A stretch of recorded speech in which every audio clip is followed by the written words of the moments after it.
Viewers welcome back on program. So viewers गलबात करांगे कि पाकिस्तान विच वधिया सियासी उबाल हुण ठंडक वाल वधिया लगदा जापदा है। व्यूअर्स ये जापदा है कि पाकिस्तान विच जल्दी चोणां करवाउण लई आपसी सहमति बन गई है और इमरान खान होरां ने अपना इस्लामाबाद धरना खत्म करन तो पहलां 6 दिन दा अल्टीमेटम दिता है। सो इस बारे आपां गलबात करन जा रहे हां और नाल ही गुरबाणी विचारां दी सामने तुहाडे नाल पाई जाएगी। सो असीं चाहांगे कि तुसां इसी तरह बने रहना, देखण सुणन लई अन लिखण लई तुहाडा सब दा बहुत बहुत धन्नवाद जी। डॉक्टर साहब की कहना चाहोगे? देखो पिछले आलमोस्ट सारे हफ्ते तो असी फिक्रमंद भी सी, पिछले 2 दिनों तो खासकर कल भी असी एक सैगमेंट इसके उत्ते कीता सी कि पाकिस्तान की हालत जिस लैवल ते चली गई है, जिन्ने टैंपर्स हाई ने, जिन्नी हीट जनरेट हुई है, कोई भी सीधा टकरा, क्योंकि इस्लामाबाद मार्च की कॉल इमरान खान साहब ने दिती सी और वड्डी गिणती च लोगों का हुंगारा भी सी, पर दूसरे पासे शहबाज शरीफ की हुकूमत सख्ती नाल उहनूं कुचलण दे लई बराबर घरां दे विच रेड्स, गिरफ्तारियां और वो सारा पार्ट चल रहा सी।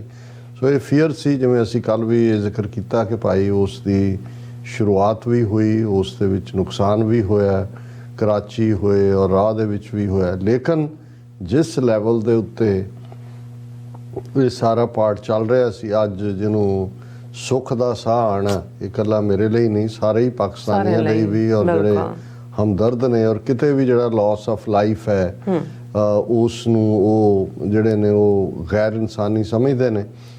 उन्होंने सुख का साह लिया कि ये गल जिस लैवल का उबाल सी घट्टो घट्ट ये रिजॉल्व होने वाल वध रहा है।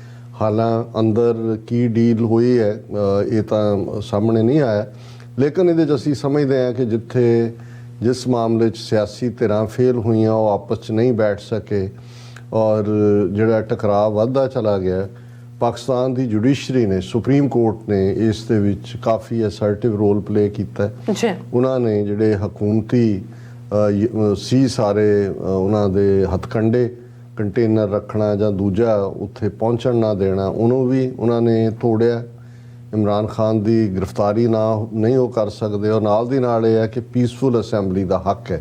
सो दूसरे पासे उन्होंने सारिया धिरां नूं कहा कि बैठ के इसनूं रिजॉल्व करो, और कल सारी रात लंबी मीटिंग चलन तो बाद जिहड़ा अज असीं वरतारा देखिया, क्योंकि इमरान खान साहब ने इस मार्च ते जाण तो पहलां ये कहा सी कि भी मैं उदों तक उत्थे बैठे रहांगे असीं और असीं इलैक्शनां दी तरीक लैके ही आवांगे कि कदों चोणां करवाईयां जाण। सो हुण जदों अज उन्होंने ऐलान किया कि भी वो 6 दिन लई ये सारिਆਂ ਨੂੰ मुलतवी कर रहे हैं और वो वापस मुड़ आए ने, तो इस तो ये लगता है जो उन्होंने अड अड डिस्कशनस भी मैं देखा कि इस दे विच उन्हां दी एस्टैबलिशमेंट ज़ाहिर है फौजी कुवत ने भी अपना रोल अदा किया है और आने वाले पीरीयड दे विच किते अक्तूबर कहा जा रहा है या वध तो वध नवंबर तक ये चोणां दा होएगा, और उस तो पहला ये ज़रूरी होएगा कि भी जिहड़ियां स्टेट असैंबलियां ने वो पंजाब, सिंध, बलूचिस्तान और खैबर पख्तूनख्वा और गिलगित और आज़ाद कश्मीर तो पता नहीं उन्होंने थले गवर्न हुंदा या नहीं, वो सारियां डिजोल्व कीतियां जाणगियां ताकि जिहड़ा है वो आने वालियां चोणां दे लई माहौल बने। और फिर निगरान हुकूमत जो एक बार असैंबलीज डिजोल्व होंदियां पाकिस्तान के कॉन्स्टिट्यूशन एक चंगी गल मैनूं ये लगी कि इधर असी इंडिया या दूसरे ही देखते हैं कि भी जो ईवन चोणां भी होंदियां जी एग्जिस्टिंग हुकूमत होंदी है वही कंटिन्यू करती है। सो वो फायदा भी चुकती है क्योंकि प्राइम मिनिस्टर दूजे तीजे उही सरकारी ਜਿਹੜੇ ਅਦਾਰੇ ने उन्होंने वरत रहे होंगे ने अपने प्रोपेगेंडे ਲਈ। सो इत्थे जो ही असैंबलियां भंग हो के चोणां का ऐलान केयर टेकर गवर्नमेंट जिहदे फिर एक डिफरेंट निगरान हुकूमत होंदी है, सारियां ही तरह के उहदे नुमाइंदे होंदे ने।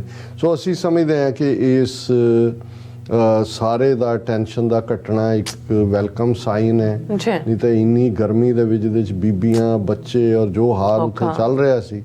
लेकिन दूसरे पासे दोनों ही तरह इनू सरकारी धिर भी विन विन सिचुएशन कह सकती है क्योंकि उन्होंने इमीडिएटली बज नहीं किया है, बाद की होएगा। हाँ उन्होंने पार्लीमेंट के सैशन दे विच अपनियां मन भाउंदियां फैसले भी कर लए ने, जिवें कोई भी जिहड़ा बाहर रहन वाला पाकिस्तानी है जिसनों जिहड़ा पाकिस्तान का जंपल है पर वो बाहरले मुल्कां 'च रहिंदा उहनूं वोट का हक नहीं होएगा, क्योंकि इहदे नाल ਇਮਰਾਨ ਖਾਨ ਸਾਹਿਬ ਦਾ ਜਿਹੜਾ ਇੱਕ ਵੱਡਾ ਵੋਟ ਬੈਂਕ ਬਾਹਰਲਿਆਂ ਦੇ ਵਿੱਚ ਮੰਨਿਆ ਜਾਂਦਾ ਉਹਨੂੰ ਕਰਵ ਕਰ ਦਿੱਤਾ ਗਿਆ ਔਰ EVM ਮਸ਼ੀਨਾਂ ਦਾ ਇਸਤੇਮਾਲ ਨਹੀਂ ਹੋਏਗਾ, ਕਿਉਂਕਿ ਇਹ ਵੀ ਇੱਕ ਵੱਖਰੀ ਡਿਬੇਟ ਹੈ। ਅਸੀਂ ਜਦੋਂ ਭਾਰਤ ਦੇ ਕੰਟੈਕਸਟ ਕਹਿੰਦੇ ਹਾਂ ਤੇ ਸਾਨੂੰ ਪਤਾ ਹੈ ਵੀ EVM ਤਾਂ ਗੜਬੜ ਵਾਲਾ ਕੰਮ ਹੈ, ਉੱਥੇ ਤਾਂ ਕਿਹਾ ਜਾਂਦਾ ਹੈ ਕਿ ਭਾਈ ਤੁਸੀਂ ਡਾਇਰੈਕਟ ਬੈਲਟ ਪੇਪਰ ਵਾਲਾ ਕੰਮ ਰੱਖੋ। ਲੇਕਿਨ ਪਾਕਿਸਤਾਨ 'ਚ ਕਿਉਂਕਿ ਕਦੇ ਵੀ ਉੱਥੇ ਇਹ ਜਿਹੜਾ ਤਾਸੁਰ ਹੈ ਕਿ ਵੀ ਫੇਅਰ ਇਲੈਕਸ਼ਨਸ ਨਹੀਂ ਹੁੰਦੀਆਂ ਤੇ ਉਹ ਸਮਝਦੇ ਨੇ ਵੀ ਕਿਤੇ ਵਡੇਰੇ, ਕਿਤੇ ਫਿਊਡਲ, ਕਿਤੇ ਦੂਜੇ ਉਹ ਮਰਜ਼ੀ ਨਾਲ ਪਾਉਂਦੇ ਨੇ। ਤੇ ਇਮਰਾਨ ਖਾਨ ਹਕੂਮਤ ਦੇ ਵੇਲੇ ਸਾਹਮਣੇ ਆਇਆ ਕਿ ਜੀ EVM ਮਸ਼ੀਨਾਂ ਦਾ ਇਸਤੇਮਾਲ ਹੋਏ ਤਾਂ ਕਿ ਫੇਅਰ ਵੋਟਾਂ ਹੋਣ। ਪਰ ਜਿਹੜੀ ਇਸ ਵੇਲੇ ਰੂਲਿੰਗ ਤੇ ਰਹਿ ਸ਼ਹਿਬਾਜ਼ ਸ਼ਰੀਫ ਦੀ, ਉਹਨਾਂ ਨੇ ਪਾਰਲੀਮੈਂਟ 'ਚ ਕਿਹਾ ਵੀ ਨਹੀਂ EVM ਮਸ਼ੀਨਾਂ ਨਹੀਂ, ਉਸ ਦਾ ਉਹਨਾਂ ਨੇ ਬਿੱਲ ਪਾਸ ਕਰਵਾਇਆ। ਉਹ ਜਿਹੜਾ ਟ੍ਰੈਡੀਸ਼ਨਲ ਤਰੀਕਾ ਹੈ ਉਹੀ ਹੋਏਗਾ। ਸੋ ਇਸ ਕਿਸਮ ਦਾ ਦੋਨਾਂ ਲਈ ਇੱਕ ਕਿਸਮ ਦੀ ਹੈ ਵਿਨ-ਵਿਨ ਸਿਚੁਏਸ਼ਨ ਵਾਂਗ ਉਹਨਾਂ ਨੇ ਬਣਾ ਲਿਆ।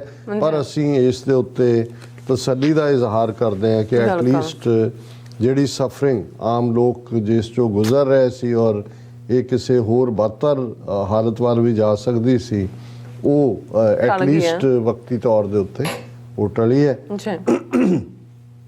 ਤੇ ਜਿਵੇਂ ਕਲੋਜ਼ਿੰਗ 'ਚ ਅਸੀਂ ਰੂਹਾਨੀ ਵਿਚਾਰ ਕਰਦੇ ਹਾਂ, ਮੈਂ ਕੱਲ੍ਹ ਦੱਸਿਆ ਸੀ ਕਿ ਹੁਣ ਚੌਥੇ ਪਾਤਸ਼ਾਹ ਗੁਰੂ ਰਾਮਦਾਸ ਜੀ ਦੀ ਬਾਣੀ ਚੱਲ ਰਹੀ ਹੈ। ਸ੍ਰੀ ਰਾਗ ਦੇ ਵਿੱਚ ਉਹਨਾਂ ਦੇ ਸ਼ਬਦ ਨੇ। ਰਾਜ ਦਾ ਸ਼ਬਦ ਹੈ, ਨਾਮ ਮਿਲੈ ਮਨ ਤ੍ਰਿਪਤੀ ਹੈ, ਬਿਨ ਨਾਮੈ ਤ੍ਰਿਗ ਜੀਵਾਸ, ਕੋਈ ਗੁਰਮੁਖ ਸੱਜਣ ਜੇ ਮਿਲੈ, ਮੈਂ ਦੱਸੇ ਪ੍ਰਭ ਗੁਣ ਤਾਸ, ਹਉ ਤਿਸ ਵਿਟੋਂ ਚੌਖੰਨੀ ਹੈ, ਮੈਂ ਨਾਮ ਕਰੇ ਪਰਗਾਸ, ਮੇਰੇ ਪ੍ਰੀਤਮਾ ਹਉ ਜੀਵਾਂ ਨਾਮ ਤੇ ਆਏ, ਬਿਨ ਨਾਵੈ ਜੀਵਨ ਨਾ ਥੀਐ, ਮੇਰੇ ਸਤਿਗੁਰ ਨਾਮ ਦ੍ਰਿੜਾਏ ਰਹਾਓ।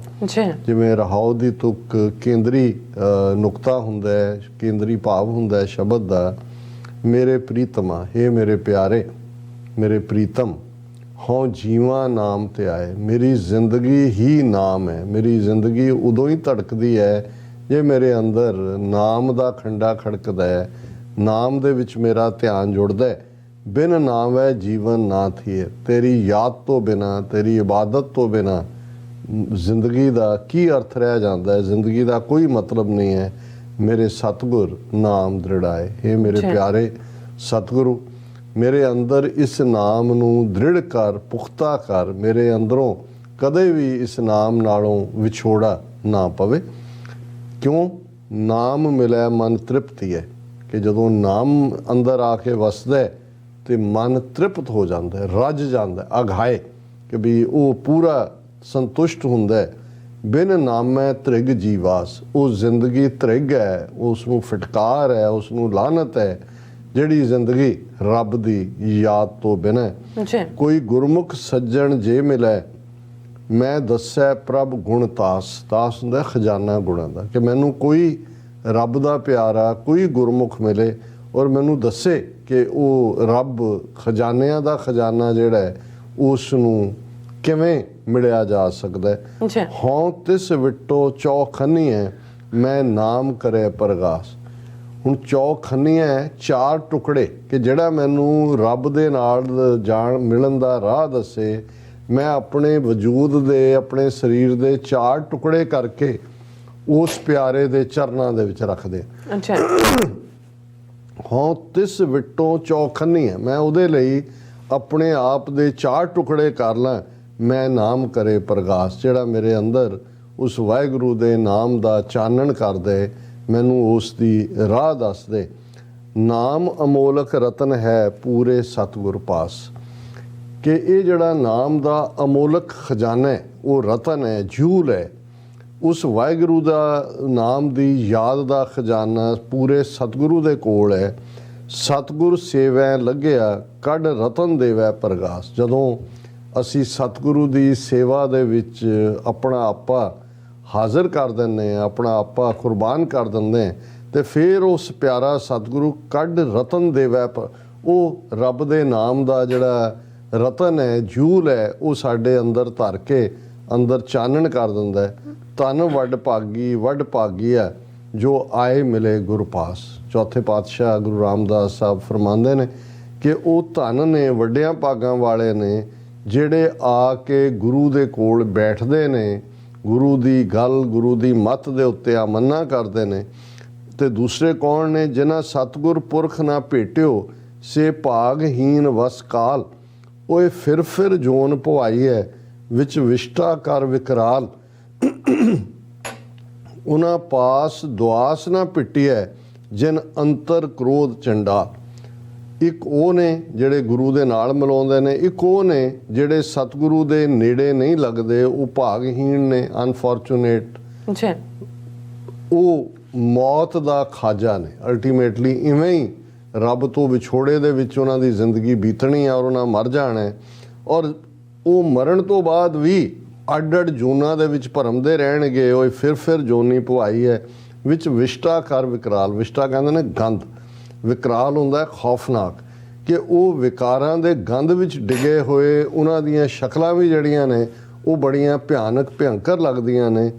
ਉਹਨਾਂ ਪਾਸ ਦੁਆਸ ਨਾ ਪਿੱਟੀ ਹੈ। ਇਹੋ ਜਿਹੇ ਰੱਬ ਤੋਂ ਟੁੱਟੇ ਹੋਏ ਲੋਕ, ਉਹਨਾਂ ਦੇ ਕੋਲ ਖਿੰਨ ਪਲ ਲਈ ਵੀ ਨਾ ਬੈਠੋ, ਉਹਨਾਂ ਦੇ ਕਦੇ ਨੇੜੇ ਨਾ ਲੱਗੋ। ਜਿਹਨੂੰ ਕਬੀਰ ਸਾਹਿਬ ਨੇ ਫਰਮਾਇਆ ਸੀ ਕਿ ਕਬੀਰ ਸਾਕਤ ਸੰਗ ਨਾ ਕੀਚੀ ਹੈ ਦੂਰੇ ਜਾਈਏ ਭਾਗ। ਸਾਕਤ ਹੈ ਮਾਇਆ ਦੇ ਪੁਜਾਰੀ, ਰੱਬ ਨਾਲੋਂ ਟੁੱਟੇ ਹੋਏ, ਕਿ ਬਈ ਇਹਨਾਂ ਦੀ ਕਦੇ ਸੰਗਤ 'ਚ ਨਾ ਬੈਠੋ, ਦੇਖਦੇ ਹੀ ਭਾਜੋ, ਉਹਨਾਂ ਤੋਂ ਹਮੇਸ਼ਾ ਵਿੱਤ ਰੱਖੋ। ਤੇ ਗੁਰੂ ਰਾਮਦਾਸ ਸਾਹਿਬ ਫਰਮਾਉਂਦੇ ਨੇ ਕਿ ਉਹਨਾਂ ਪਾਸ ਦੁਆਸ ਨਾ ਪਿੱਟਿਆ, ਉਹਨਾਂ ਦੇ ਕੋਲ ਇੱਕ ਪਲ ਲਈ ਵੀ ਕਦੇ ਉਹਨਾਂ ਦੇ ਨੇੜੇ ਨਾ ਜਾਓ।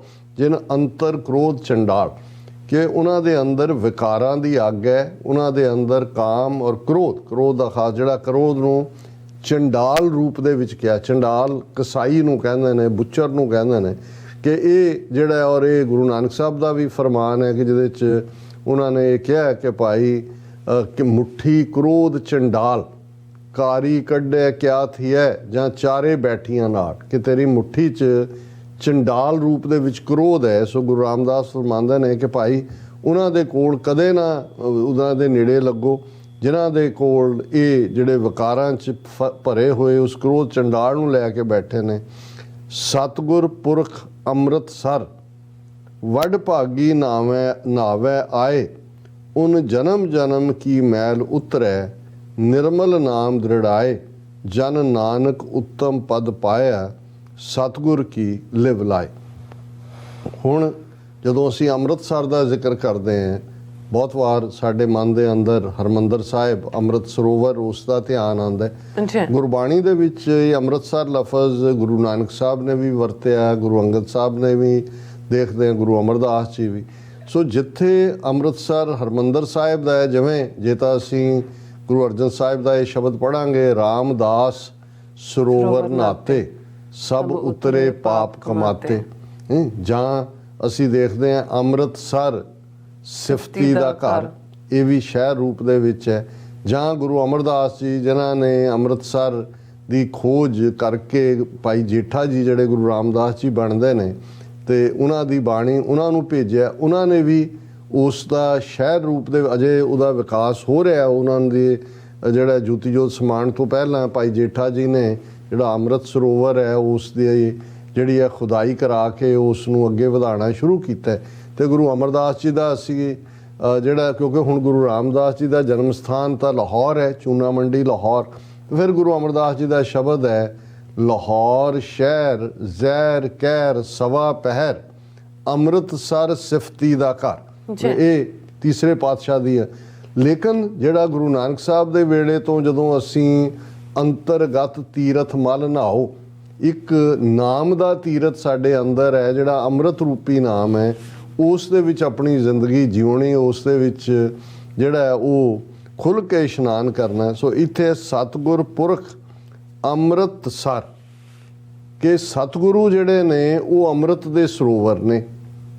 ਵੱਡ ਭਾਗੀ ਨਾਵੈ ਆਏ, ਜਿਹੜਾ ਗੁਰੂ ਦੀ ਗੁਰਬਤ ਦੇ ਵਿੱਚ ਆਏਗਾ, ਵੱਡੇ ਭਾਗਾਂ ਵਾਲਾ ਹੈ, ਜਿਹੜਾ ਗੁਰੂ ਦੀ ਸੰਗਤ ਦੇ ਵਿੱਚ ਆ ਕੇ ਗੁਰੂ ਦੀ ਬਾਣੀ ਗੁਰਮਤ ਦੇ ਉੱਤੇ ਅਮੰਨਾ ਕਰਨਾ, ਜੀਵਨ ਉਹਦੇ ਮੁਤਾਬਕ ਜਿਉਣਾ। ਇਵੇਂ ਹੀ ਹੈ ਕਿ ਉਹ ਅੰਮ੍ਰਿਤ ਦੇ ਸਰੋਵਰ ਦੇ ਵਿੱਚ ਨਹਾ ਰਿਹਾ। ਸਤਿਗੁਰ ਪੁਰਖ ਅੰਮ੍ਰਿਤਸਰ ਵੱਡ ਭਾਗੀ ਨਾਵੈ ਆਏ, ਵੱਡੇ ਭਾਗਾਂ ਵਾਲੇ ਨੇ ਜਿਹੜੇ ਉਸ ਗੁਰੂ ਦੀ ਮੱਤ ਅਨੁਸਾਰ ਜੀਵਨ ਜਿਉਂਦੇ, ਉਸ ਸਰੋਵਰ 'ਚ ਨਹਾਉਂਦੇ ਨੇ।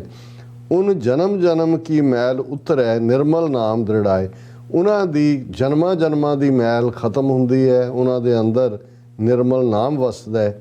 ਜਨ ਨਾਨਕ ਉੱਤਮ ਪਦ ਪਾਇਆ, ਸਤਿਗੁਰ ਕੀ ਲਿਵ ਲਾਏ। ਚੌਥੇ ਨਾਨਕ, ਚੌਥੇ ਪਾਤਸ਼ਾਹ ਜਨਮ ਰੂਪ ਦੇ ਵਿੱਚ ਫਰਮਾਉਂਦੇ ਨੇ ਕਿ ਉਹਨਾਂ ਨੇ ਉਸ ਉੱਤਮ ਪਦਵੀ ਨੂੰ ਹਾਸਲ ਕਰ ਲਿਆ ਜਿਹੜੇ ਸਤਿਗੁਰ ਕੀ ਲਿਵ ਲਾਏ, ਜਿਨ੍ਹਾਂ ਨੇ ਸਤਿਗੁਰੂ ਦੇ ਵਿੱਚ ਆਪਣੀ ਲਿਵ ਜੋੜੀ ਔਰ ਉਹ ਅਲਟੀਮੇਟਲੀ ਗੁਰਮੁਖ ਬਣ ਕੇ ਉਭਰੇ ਔਰ ਉਹਨਾਂ ਦਾ ਜੀਵਨ ਸਫਲ ਜੀਵਨ। ਜੀ ਡਾਕਟਰ ਸਾਹਿਬ, ਤੁਹਾਡਾ ਬਹੁਤ ਬਹੁਤ ਸ਼ੁਕਰੀਆ। ਤੁਸੀਂ ਅੱਜ ਦੇ ਐਮ ਇਸ਼ੂ ਤੇ ਅੱਜ ਦਾ ਵਿਚਾਰ ਸਾਡੇ ਦਰਸ਼ਕਾਂ ਨਾਲ ਸਾਂਝਾ ਕੀਤਾ ਹੈ। ਸੋ ਇਸ ਤਰ੍ਹਾਂ ਆਪਣੇ ਵਿਊਅਰਸ ਕੋਲ ਨੇ ਇਜਾਜ਼ਤ। ਵਿਊਅਰਸ, ਸਾਡੇ ਪ੍ਰੋਗਰਾਮ ਦਾ ਸਮਾਂ ਇੱਥੇ ਸਮਾਪਤ ਹੁੰਦਾ। ਤੁਸੀਂ ਆਪਣੀ ਰਾਏ ਤੇ ਸੁਝਾਅ ਸਾਨੂੰ ਭੇਜਣਾ ਭੁੱਲਣਾ ਸਾਡੇ ਇਸ ਪਤੇ ਤੇ SOS@tvreports.tv ਤੇ ਅਸੀਂ ਆਪਣਾ ਪ੍ਰੋਗਰਾਮ ਲੈ ਕੇ ਫਿਰ ਦੁਬਾਰਾ ਤੁਹਾਡੇ ਰੂਬਰੂ ਹੋਵਾਂਗੇ।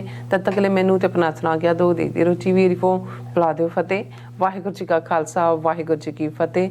ਰੱਬ ਰਾਖਾ।